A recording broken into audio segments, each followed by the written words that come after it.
ദൈവത്തിനും തിരുക്കുമാരനും സ്തുതി. എൻ്റെ പേര് മെർലിൻ ജോൺസൺ. ഞാൻ തൊടുപുഴയിൽ നിന്ന് വരുന്നു. ഞാനിവിടെ ആദ്യമായി വരുന്നത് കഴിഞ്ഞ വർഷം ജൂൺ 2023 എനിക്ക് 2022 എംടെക് പാസ്സായി കഴിഞ്ഞപ്പോൾ ഒരു ജോലി കിട്ടിയിട്ടുണ്ടായിരുന്നു. ഞാൻ കൺസൾട്ടൻ്റ് ആയിരുന്നു ആദ്യം കയറിയിട്ടുണ്ടായിരുന്നേ. അപ്പോൾ ക്ലയൻറ്റ് നമുക്ക് ഇൻറ്റേൺഷിപ്പ് കഴിയുമ്പോൾ കിട്ടണം.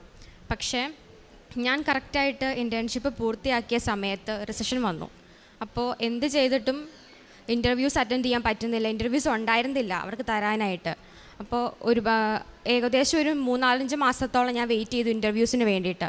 പക്ഷെ കൂടെയുള്ള ആളുകൾക്ക് പിന്നെയും കിട്ടുന്നുണ്ട്. എംടെക് ആയതിൻ്റെ പുറത്ത് മാത്രം അവർക്ക് ബിടെക് മതി എന്ന് പറഞ്ഞ് അവർ ഇൻ്റർവ്യൂസ് തരുന്നുണ്ടായിരുന്നില്ല. അപ്പോൾ എനിക്ക് വേറെ ഓപ്ഷനൊന്നും ഉണ്ടായിരുന്നില്ല. ഒന്നാമത്തെ കാരണം ബോണ്ട് ഓൾറെഡി 3 ഇയർ സൈൻ ചെയ്തിട്ടുണ്ട്. അതുകൊണ്ട് തന്നെ അവിടെ നിന്ന് തിരിച്ചു പോരാനും പറ്റില്ല, അവിടെ നിൽക്കാനും പറ്റില്ല. മൊത്തം പ്രശ്നങ്ങളായിരുന്നു. അപ്പോൾ അങ്ങനെ ഞാനൊരു 3-4 മാസം വെയിറ്റ് ചെയ്ത് കഴിഞ്ഞപ്പോഴാണ് ആകെപ്പാടെ വിഷമത്തിലായിരുന്നു. എന്താ ചെയ്യേണ്ടതെന്ന് എനിക്കറിയില്ല. അപ്പോൾ അങ്ങനെ ഒരു ദിവസം ഞാൻ എൻ്റെ പള്ളിയിൽ ഇടവപ്പള്ളിയിൽ ഞാൻ ചെന്ന സമയത്തായിരുന്നു ഒരു കുട്ടി എനിക്ക് കൊണ്ടുവന്ന് ഈ കൃപാസനത്തിൻ്റെ പത്രം എനിക്ക് തന്നു. അപ്പോൾ ഞാൻ കേട്ടിട്ടുണ്ട് ഇതിനു മുന്നേ കൃപാസനത്തെക്കുറിച്ച്, എൻ്റെ അമ്മ പറഞ്ഞ് കേട്ടിട്ടുണ്ട്. പക്ഷേ ഒരുപാട് ദൂരെ ആയതുകൊണ്ട് ഇവിടെ വരവ് നടക്കുമോയെന്ന് അമ്മ ഇങ്ങനെ ചോദിക്കുമായിരുന്നു. ഞങ്ങൾ 2 പേരും അല്ലേ ഉള്ളൂ, ഇപ്പം എല്ലാവരും വീട്ടിൽ നിന്ന് ഒരുമിച്ച് വരത്തില്ലല്ലോ എന്നൊക്കെ പറഞ്ഞ് ഞങ്ങൾ അതങ്ങ് വേണ്ടാന്ന് വെച്ചേക്കുമായിരുന്നു. അപ്പോൾ എൻ്റെ ഈ വിഷമം കണ്ടു കഴിഞ്ഞപ്പോൾ അമ്മ എൻ്റെ അടുത്ത് പറഞ്ഞു, എന്നാൽ നമുക്കൊന്ന് പോയി നോക്കാം. എന്തായാലും ഇതിപ്പം പള്ളി വന്നപ്പോൾ ദൈവത്തിനടുത്ത് പ്രാർത്ഥിക്കാൻ വന്നപ്പോഴല്ലേ നമുക്ക് ഇങ്ങനൊരു അവസരം ദൈവം മുന്നിൽ കൊണ്ടുവന്ന് തന്നത്. അപ്പോൾ എന്തായാലും നമുക്ക് പോകാമെന്ന് പറഞ്ഞു. അപ്പോൾ അങ്ങനെ ഞാനും അമ്മയും എൻ്റെ കസിനും ഉണ്ടായിരുന്നു. ഞങ്ങൾ അങ്ങനെ എല്ലാവരും വന്നാണ് ഇവിടെ ആദ്യമായിട്ട് വന്ന് ഉടമ്പടി എടുത്തത്. ഉടമ്പടി എടുക്കുന്നത് വരെ ഞാൻ പ്രാർത്ഥിക്കുമായിരുന്നു, പള്ളിയിൽ പോകും, എല്ലാ കാര്യങ്ങളും ഞാൻ ചെയ്യുമായിരുന്നു. പക്ഷേ അതിൻ്റെ പ്രാധാന്യം എത്രമാത്രം ഉണ്ടെന്നും കുടുംബ പ്രാർത്ഥനയുടെ ശക്തി എന്തുമാത്രം ഉണ്ടെന്നും ഞാൻ എൻ്റെ സ്വന്തം കുടുംബത്തിൽ അത്രയധികം നന്നായിട്ട് അനുഭവിച്ചറിഞ്ഞിട്ടുണ്ട് ഈ ഒരു വർഷത്തിനിടയ്ക്ക്. എൻ്റെ പപ്പ പെട്ടെന്ന് ദേഷ്യം വരും, ഞങ്ങൾ പറയുന്ന കേൾക്കില്ല, അങ്ങനെയൊക്കെയുള്ളൊരു സ്വഭാവം ഉണ്ടായിരുന്നു. ആ സ്വഭാവമൊക്കെ പെട്ടെന്ന് തന്നെ മാറുന്നതായിട്ട് എനിക്ക് മനസ്സിലായിട്ടുണ്ട്.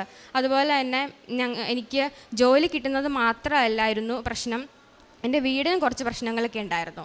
അപ്പോൾ ജോലിയുടെ കാര്യം പറയുകയാണെന്നുണ്ടെങ്കിൽ ഞാൻ ഇവിടെ വന്ന് ഉടമ്പടി എടുത്ത് ആദ്യത്തെ തവണ വന്ന് പുതുക്കുകയും കൂടി ചെയ്തു. ഒരു തവണ പുതുക്കുകയും കൂടി ചെയ്ത് കഴിഞ്ഞിട്ട് 4-ാം മാസം എനിക്ക് ഇൻ്റർവ്യൂ പോലും ഇല്ലാതെ അവർ തന്നെ ഡയറക്റ്റായിട്ട് പറഞ്ഞു, ഓൾറെഡി സെലക്ട് ചെയ്തു, ഒരു കുഴപ്പമില്ല, ഈ ഡയറക്റ്റായിട്ട് പോയി ജോയിൻ ചെയ്തോളാൻ പറഞ്ഞു.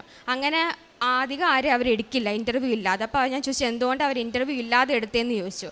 അപ്പോൾ പറഞ്ഞു ഓൾറെഡി എംടെക് ഉണ്ടല്ലോ, അപ്പോൾ അത്യാവശ്യം കുഴപ്പമില്ല അവർക്ക്, അപ്പോൾ അതുകൊണ്ട് വീട്ടിൽ കാണിക്കാൻ ഒരു ഇൻ്റർവ്യൂ പറഞ്ഞേനെ, അപ്പോൾ ഇത് ഇല്ലയെന്ന് പറഞ്ഞു. അപ്പോൾ എനിക്ക് ദൈവത്തിനോട് ഒരുപാട് സന്തോഷം തോന്നിയൊരു നിമിഷമായിരുന്നു. കാരണം ബിടെക് ആണ് എന്ന് പറഞ്ഞ് എനിക്ക് എല്ലാവർക്കും ഇൻ്റർവ്യൂ കൊടുക്കുകയും എനിക്ക് തരാതിരിക്കുകയും ചെയ്ത സമയത്ത് പോലും എനിക്ക് ഭയങ്കര വിഷമം ഉണ്ടായപ്പോൾ മാതാവ് എനിക്ക് അത് ഇൻ്റർവ്യൂ ഇല്ലാതെ തന്നെ വാങ്ങിച്ചു തന്നു. അപ്പോൾ അതുകൊണ്ട് എനിക്ക് ഒരുപാട് സന്തോഷമുണ്ടായൊരു കാര്യമാണത്. എൻ്റെ ജീവിതത്തിൽ ഞാൻ ആദ്യം വെച്ച നിയോഗം അത് തന്നെയായിരുന്നു. പിന്നെ രണ്ടാമത്തേത് എൻ്റെ വീട്. ഞാൻ 6 വർഷമായിട്ട് എൻ്റെ സ്വന്തം, എനിക്ക് 2 വീടുകളുണ്ട്. അപ്പോൾ എൻ്റെ ഒരു വീട്ടിൽ നിന്ന് ഞാൻ അടുത്ത വീട്ടിലേക്ക് മാറി താമസിക്കേണ്ടതായിട്ട് വന്നു. എന്നുവെച്ചാൽ വീടിന് ചെറിയ എന്തൊക്കെയോ പ്രശ്നങ്ങൾ, നമുക്ക് ചെറിയ കുടുംബ പ്രശ്നങ്ങളുണ്ടാവും, ചെറിയ അപകടങ്ങൾ. അപ്പോൾ കുടുംബത്തിന് മൊത്തത്തിലൊരു മനസ്സമാധാനമില്ലാത്ത ഒരു അവസ്ഥയായിരുന്നു. അപ്പോൾ ആദ്യമൊന്നും ഞങ്ങൾക്ക് ആർക്കും അത് മനസ്സിലായില്ല. പിന്നെ തന്നെത്താനെ പെട്ടെന്ന് വീഴ്ച, അപകടങ്ങൾ, അപ്പോൾ അങ്ങനെയെല്ലാം വന്നപ്പോൾ ആകെപ്പാട് ഒരു വിഷമമായി. ഇപ്പോൾ എന്താ ചെയ്യണ്ടേ? അപ്പോൾ വീടിന് എന്തൊക്കെയോ ചെറിയ പ്രശ്നങ്ങളുണ്ടെന്ന് ഞങ്ങൾക്ക് തോന്നി തുടങ്ങി. അങ്ങനെ തോന്നി തുടങ്ങിയ സമയത്ത് എന്നാൽ പിന്നെ ഇവിടെ നിൽക്കണ്ട, വേറെ വീടുണ്ടല്ലോ, അങ്ങോട്ടേക്ക് മാറി താമസിക്കാമെന്ന് വിചാരിച്ച് ഞങ്ങൾ തന്നെ മാറി.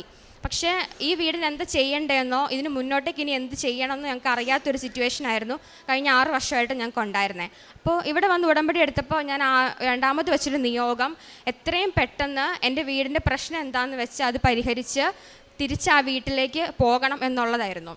അപ്പോൾ അത്രയ്ക്ക് വിഷമമുണ്ടായിരുന്നു അവിടെ നിന്ന് ഇറങ്ങി പോകുന്നതിൽ. അപ്പോൾ അതുകൊണ്ട് തന്നെ അത്രയ്ക്ക് 6 വർഷമായിട്ടുള്ള എൻ്റെ ആഗ്രഹമായിരുന്നു അത്. അതിനുവേണ്ടി മാതാവിൻ്റെ അടുത്ത് എന്നും ഞാൻ പ്രാർത്ഥിക്കുമായിരുന്നു, എന്തെങ്കിലും ഒരു വഴി കാണിച്ചു തരണേന്ന്. കാരണം ഞാൻ പഠിച്ച് ജോലി കിട്ടിയിട്ടേ ഉള്ളൂ. അതുപോലെ തന്നെ കുറച്ച് പ്രശ്നങ്ങളുണ്ട്. അപ്പം വീട് പണിയണമെങ്കിൽ കുറച്ചധികം പൈസ വേണം താനും. അപ്പം ലോൺ എടുക്കാതെ എന്തായാലും തീരില്ല, അങ്ങനത്തെ ഒരു സിറ്റുവേഷൻ ഉണ്ടായിരുന്നു. അപ്പോൾ ലോൺ നോക്കിക്കഴിഞ്ഞപ്പോൾ അതും പ്രശ്നങ്ങളാണ്. ഓരോരോ പേപ്പറുകൾ അവർ പിന്നെയും പറയും. എല്ലാ പേപ്പറുകളും നമ്മൾ കൊണ്ടു കൊടുത്താലും അവർ പിന്നെയും പറഞ്ഞ് ലാഗ് ചെയ്തുകൊണ്ടിരിക്കുമായിരുന്നു. അപ്പോൾ ഈ വീടിൻ്റെ പ്രശ്നങ്ങൾ പരിഹരിക്കാനായിട്ട് കിട്ടണമെന്ന് ആഗ്രഹിച്ച് അതേപോലെ സമയത്ത് ലോണിന് വേണ്ടി ഞാൻ ഉടമ്പടി വെച്ചിട്ടുണ്ടായിരുന്നു. ഒരേ സമയം തന്നെ എനിക്ക് 2 കാര്യം മാതാവ് നടത്തി തന്നു.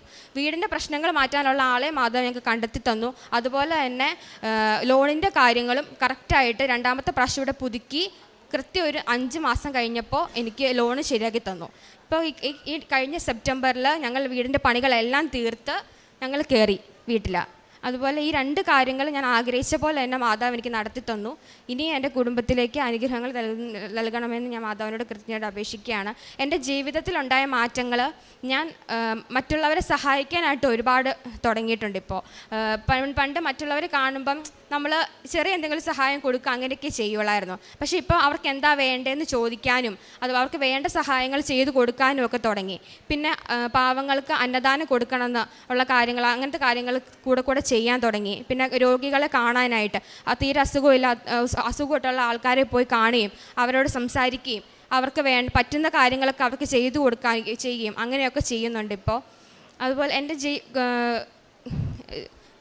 പ്രാർത്ഥനാ ജീവിതത്തിൽ ഒരുപാട് മാറ്റങ്ങൾ ഞാനിവിടെ വന്ന ഈ 1 വർഷത്തിനകം സംഭവിച്ചിട്ടുണ്ട്. എൻ്റെ കുടുംബത്തിലും അതെ, എന്നും കുടുംബ പ്രാർത്ഥന ചെല്ലുകയും എല്ലാവരും നല്ല രീതിയിൽ പ്രാർത്ഥനാ ജീവിതത്തിൽ ജീവിക്കാനായിട്ട് തുടങ്ങിയ ഒരു വർഷം കൂടിയായിരുന്നു കഴിഞ്ഞ വർഷം.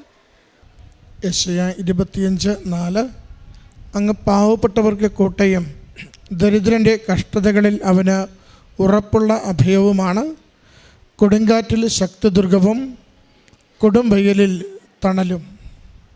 മെർലിൻ ജോൺസൺ എന്ന ഈ സഹോദരി തൻ്റെ വ്യക്തിജീവിതത്തിലും കുടുംബത്തിലും ലഭിച്ച വലിയ അനുഗ്രഹങ്ങളെ സന്തോഷത്തോടും നന്ദിയോടും കൃപാസനം അമ്മ മാതാവിൻ്റെ തിരുനടയിൽ സാക്ഷ്യപ്പെടുത്തുകയാണ്. മകൾ ആദ്യം പറയുന്നത് മകളുടെ ജോലിയിലുണ്ടായ ഒരു പ്രയാസമാണ്.